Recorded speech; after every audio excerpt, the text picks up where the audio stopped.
Pretty sure these girls buy those by the truckful. The cold open for this one featured the standard kinda sort of dream sequence with Doremi getting one of her more savage dissings. Worst part is that she still has to pay alimony.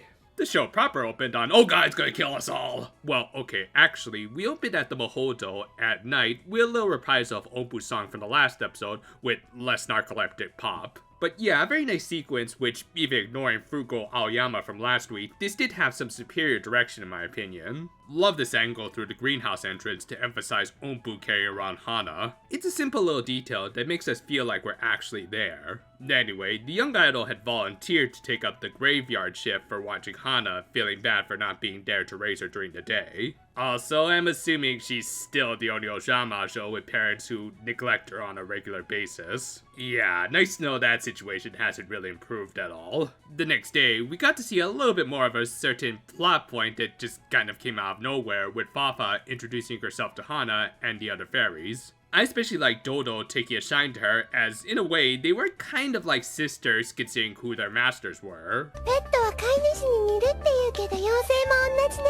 Yeah, sometimes or rather often, that's not such a good thing.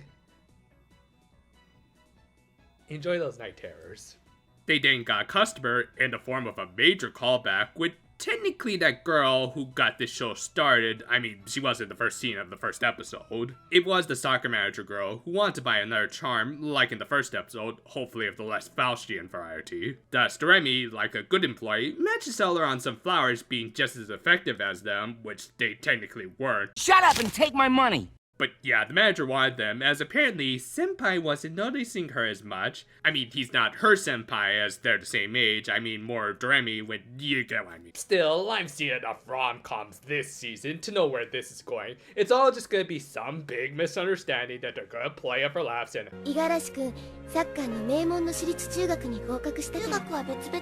oh, well, that sucks.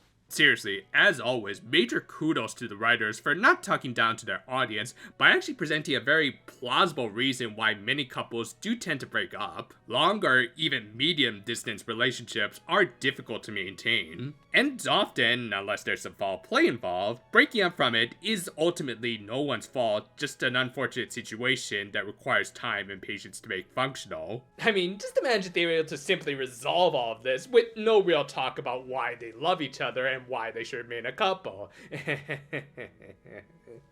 Anyway, after giving her some flowers that made her disappear, geez, I didn't know I was playing a video game with a short draw distance, Doremi decided to take Hana out for a stroll. And again, much like the rest of this little child-raising arc so far, they did bring up some actual parenting advice that I think my sister has applied when raising her child, especially here in freaking Hawaii of all places. Anyway, she was told to take her out for no more than half an hour to avoid overheating, and yeah, you can guess where this was going. Now, as for why though, ごめん、練習が1時間も伸びちゃってさ。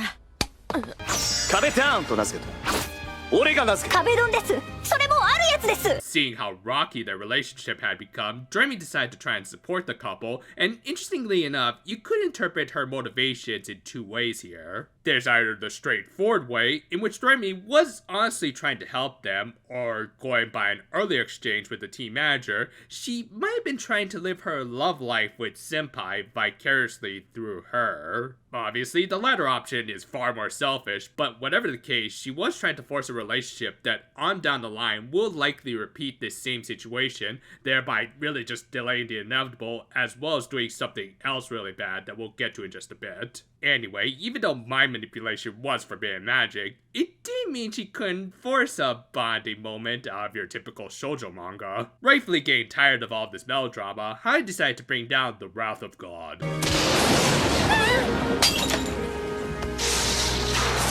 Nice animation, by the way. The only problem is, what are we gonna do about the cleanup? And this did end up resulting in a suspension bridge effect, with the couple mistaking the sense of danger they felt as genuine affection. Yeah, sorry for sounding like Ishigami, but I really can't agree with these two being together, as not only was it the result of one Ojamajo really living up to her title, but it doesn't address the legit issues the two have with maintaining a distant relationship. I'm not saying it's impossible for them to stay together, but they do need to sort this stuff out rather than letting Doremi's antics dictate their emotions. If anything, I really don't think they should validate her short-sightedness considering that. What a surprise. Jokes aside, I do like how Doremi actually suffered legit consequences for her actions. Whether you want to argue her intentions for the couple were good or not are irrelevant, as the only thing that should have mattered was Hana. Now granted, they could have chosen a better accuser for this moment.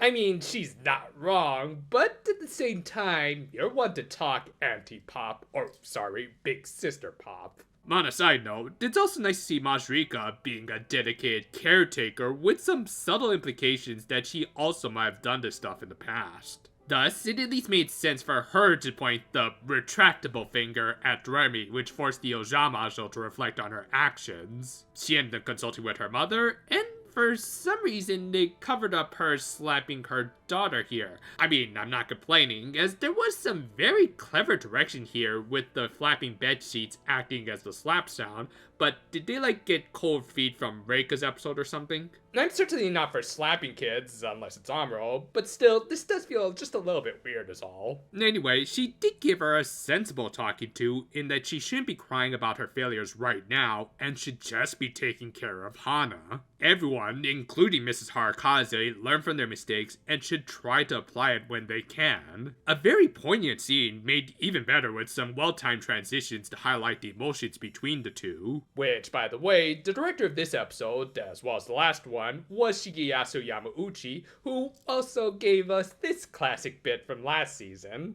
And in general, he's just a very creative director, which kind of explains how even Aoyama's animation looked at least a little passable in areas last time. Anyway, Mrs. Harakaze also provided her daughter with some useful advice before she headed back to the Mahodo. This included how to remove Hana's accumulated mucus through her mouth, because if you didn't know...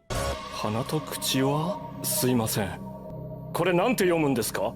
And I honestly don't know if this is a thing, as my niece was never in this condition, and even if she was, I'm not sure if my pediatrician sister would recommend this, and would more likely use a bulb syringe, but whatever, use what you have. And the most important thing is that Doremi was doing something to help her daughter. However, Mrs. Harakaze also said that she was going to stop by to check up on things, and thus was expecting to see Hana's parents, so... Out.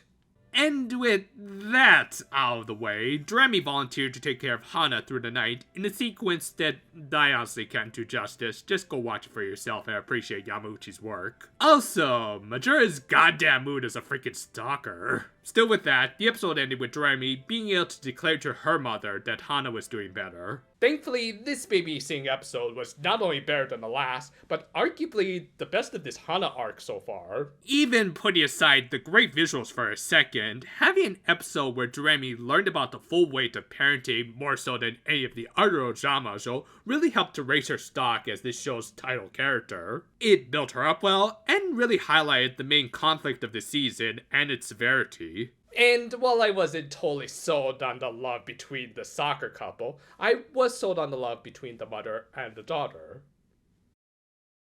I think when comparing this episode with the last, it really proves how a good director needs some good animation to back them up. Sure, Yamauchi did the best he could, but there was only so much he could do when frugal Aoyama insisted on reusing sequences multiple times throughout that episode. Meanwhile, this one was animated by Akira Inagami, a longtime vet who's still working at Toei to this day, and yeah, you can tell the big difference in quality with him seemingly working with the director to make some beautifully put together scenes that got across Doremi's distress and joy depending on the moment. On that note, it is impressive that the script managed to squeeze in all of that, along with not so great romance. Yeah, while I did appreciate the believable setup of Senpai's romance, I did not care for the resolution that basically had them make up without addressing some very real issues that destroy most relationships. Just saying, y'all can't just suddenly half-ass on all this realistic subject matter. Still, at least that was just background noise, the real star of this episode, as it also did act as a good means of averting Doremi's attention away from Hana, and made her realize that sometimes you have to leave this stuff in the past. Focus on the present, which for her was her witch daughter. And when we make mistakes, we learn from them and grow stronger. Great lessons for an overall great episode. And while I'm not sure if all these parenting tips are valid, at least their hearts were in the right place for them. Work on the next big video is thankfully progressing because I was able to find some interesting little tidbits about the world of TCGs. Yeah, obviously, for our purposes, we're going to focus more on Battle Spirit's anime adaptations, but I also did find some interesting little tidbits about all of these games and how they're kind of interconnected thanks to a certain someone. You'll see what I mean when that video comes out. And until then though, for now my friends, and hey, did anyone remember to feed Hana this morning? I'll take that as a big no.